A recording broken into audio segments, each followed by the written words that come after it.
read an article about a scientist who found some ancient ring in a grave. It made me think about Frankenstein and grave robbing and how it all seems so mixed up and different. I assume that when said ring was found, there was still a finger attached. Do they just come off the top rope and frog stomp the corpse in the hand, crack its little skelly hands to bits and steal the goods? When you watch movies, everyone's supposed to be appalled by people digging up remains and taking their Somehow, though, it becomes acceptable if they're old. Like, aged meat is acceptable for pillaging, but Freshie fresh is a no-no. But then people just be like, it's in the name of science. We need the knowledge of these ancient humans to answer questions about our own society. I understand the curiosity and science behind it, but at the end of the day, you are digging up some old human and dissecting their remains and stealing all their stuff. When Frankenstein did it for medical science, people were like, holy I can't believe this monster would do something so crazy and insane. And yet, we line up and pay money for tickets to go see dead people under glass in a museum. The museum is like, behold, my stuff.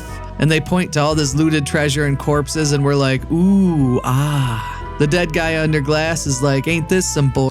Some afterlife. I will say, it might be more entertaining than being stuffed into the sand and forgotten. Hey, at least you're famous again. And in our society, that's the same as being Jesus. So strut around that museum shriveled and proud, go on tour and be the rock star that you are. Honestly, it's not like you look any less destroyed than most rock stars. And you have the sweetest gig ever. You just take naps and people be like, woohoo, we love you. Also, you're gold. We also love your gold and treasure and stuff too. Thanks for the loot. Big profit. I guess at the end of the day, it's fully acceptable to dig up old corpses but not new ones. Like, where's the cutoff, I wonder? I feel like it has to be at least 1,000 years old. If you were to be like, I want to learn about early American settlers and start digging up Native American graves and ripping George Washington out of the ground and chucking them in a building to gawk at, people would probably be really angry and or throw up. Maybe it comes down to how the meat ages. I will admit I have no idea about this stuff.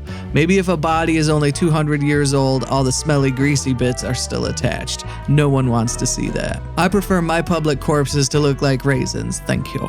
Like if they look like jerky, you're good. If they look sticky, not so much. I think it also helps when the people are so old that they aren't really seen as members of society. It has to be like 20 generations back. No one wants to think about dumping Granny's remains out on a museum floor for randos to stare at. That makes me sad just thinking about it.